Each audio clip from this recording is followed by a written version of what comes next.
Millions of people, and I mean millions, across dozens of countries and cultures share one specific feeling: that they arrived on the wrong planet. Not metaphorically sad, not just shy, a deep, persistent sense that this place, with its traffic and small talk and fluorescent lighting, is simply not where they are supposed to be. And the strangest part? They all describe it almost identically. The Pleiadian homesickness theory says the answer is literally written in the stars, 444 light-years away, to be precise. That sounds insane, but the psychology underneath it is real. It has a name, and it explains something about the human brain that most of us were never taught. The open loop worth sitting with. If this feeling is just a personality quirk, why do researchers studying social rejection find the same neural signature as physical pain?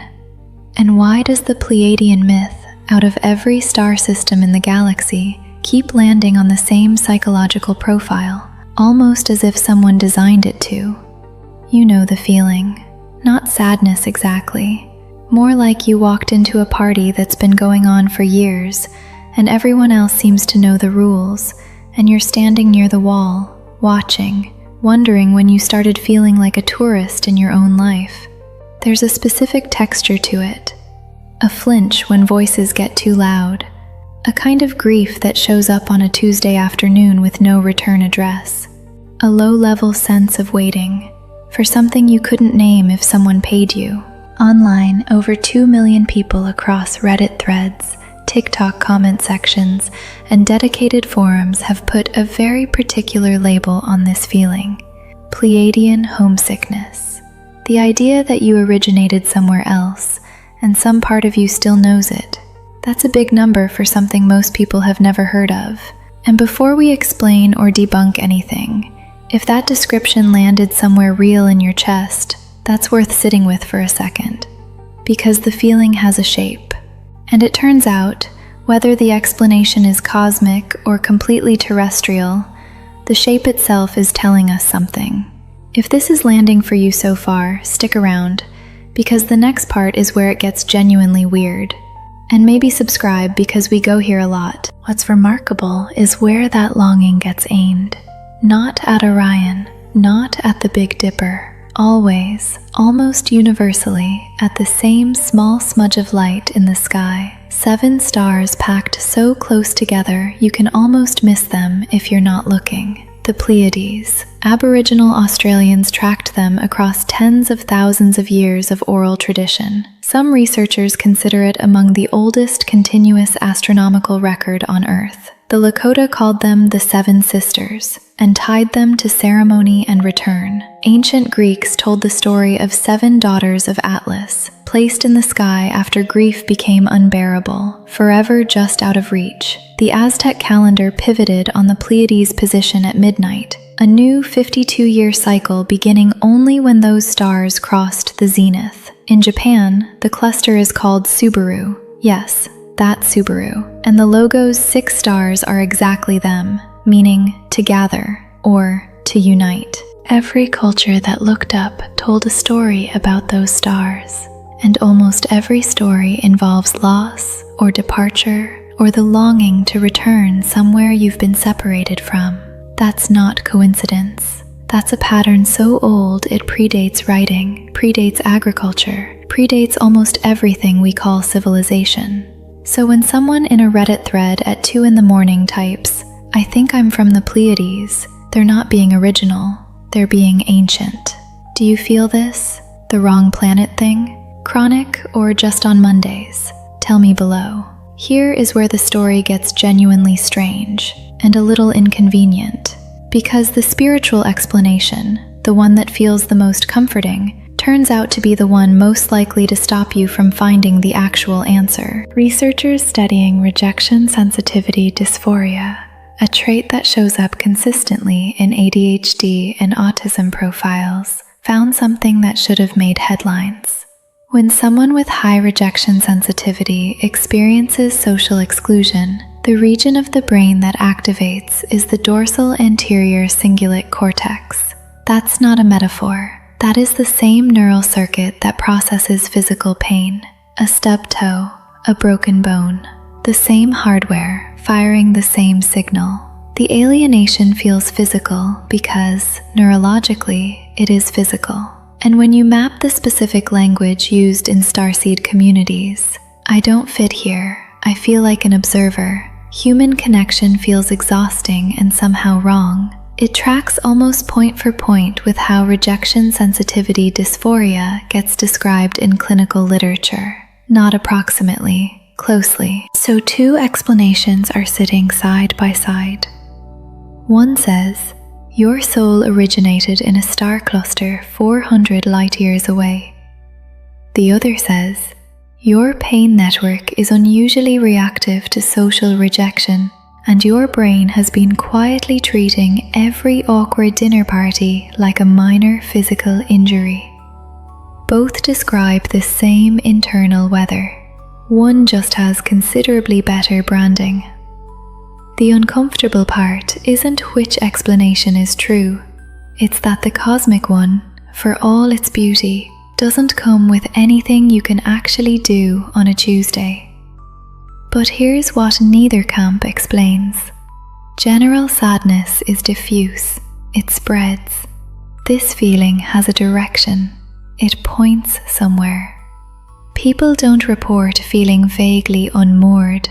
They report feeling homesick for a specific elsewhere. That directional quality, longing with a destination, is documented, it's consistent, and it points somewhere neither the Pleiades nor the DSM quite prepared us for. The most surprising piece is still ahead, the part where neuroscience and a 400 light-year myth accidentally agree on something. Subscribe so you catch that one. Pleiadian starseed, highly sensitive person, or just an introvert who hates open-plan offices. Which one are you claiming? That directional quality, longing with a destination, points straight at something evolutionary psychologists have been quietly documenting for decades. Humans are, as far as we can tell, the only species that reaches for an origin story as a source of comfort. Not just curiosity, comfort. Terror management theory, developed by Greenberg, Solomon, and Pajinski starting in the mid-1980s, shows something specific. When people are reminded of their own mortality or insignificance, they don't reach for distraction. They reach for meaning frameworks that grant them a special origin or a cosmic role. The more threatened the self feels, the harder it grabs. The Pleiadian narrative does this with almost surgical efficiency. Every painful trait gets reframed. Too sensitive? That's heightened perception from a more advanced civilization. Doesn't fit in? Of course not. You weren't built for this particular planet. The defect becomes the credential. That's not delusion. That's coping architecture. And research on meaning-making broadly suggests it actually works. People who hold a coherent origin narrative, whether literally true or not, tend to report higher resilience. The story doesn't need to be factual to be functional, which is worth sitting with because it means the Pleiadian framework isn't solving the wrong problem. It's solving exactly the right problem, just possibly with the wrong address. That reframing move, defect becomes credential, turns out to have a structural parallel in something therapists actually teach. Externalizing the source of pain, separating you from the problem, is a documented technique in narrative therapy. The idea is that you are not broken, the fit is broken. Those are meaningfully different sentences to live inside. The Pleiadian framework does exactly this, instinctively, and it does one more thing that a lot of clinical language quietly fails at. It hands you a community, not a waiting room, not a diagnosis code. A cosmology with other people already in it, who use the same words, who found the same Reddit thread at 2 a.m. Belonging, it turns out, doesn't always wait for the explanation to be literally true. It waits for the explanation to feel recognized. And for people who have spent decades being told their sensitivity is a flaw, being told instead that it's a signal even a cosmic one, can move something that years of perfectly correct therapeutic language left untouched. That's the uncomfortable concession. The myth isn't accidentally useful, it's structurally useful. It externalizes, it dignifies, and it connects. The star map is wrong. The loneliness it was answering was entirely real. Which hit harder, the psychology explanation or the mythology one? Drop it in the comments. Here is what all of it adds up to. The reason millions of strangers describe this feeling in nearly identical language is that they are describing the same neurological event. Rejection sensitivity dysphoria is real, it is documented, and the brain region it activates, the dorsal anterior cingulate cortex, does not distinguish between a broken bone and a room full of people who make you feel invisible. The alienation isn't metaphor, it registers as a wound, and the Pleiades keep appearing because they are the single most universally storied star cluster in human history. The one constellation that every culture on every inhabited continent independently decided to make mean something about loss, departure, and the longing to return. But here is the thing the body of this story kept circling without quite landing on. There is a specific word in Japanese for the Pleiades. Subaru. To gather, to unite. Not to escape, not to return. To gather. The cultures that built the deepest mythologies around those stars were not describing a home they'd left. They were describing a place they oriented toward, a fixed point in the sky that told you where you were, what season it was, when to plant, when to mourn, when to begin again. The Pleiades were never really a destination. They were a navigation tool, a way of knowing where here is.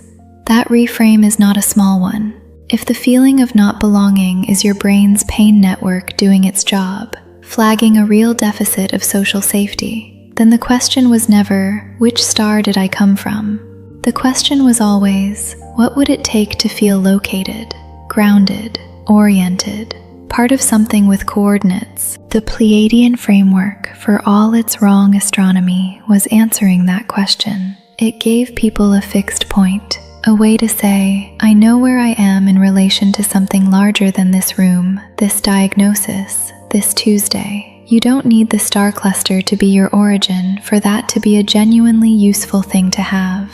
The homesickness was real. The home it pointed to was always here, just not yet built. So here's what I want to know. Does the neuroscience explanation make the feeling feel smaller, or does it actually make it feel more real? Drop that in the comments because the split on that question is genuinely fascinating. If this one landed, the next video goes somewhere related. The psychology of why certain people are drawn to liminal spaces, threshold moments, and the feeling that something is about to change. Same energy, different coordinates. Subscribe so you don't miss it. I'll see you there.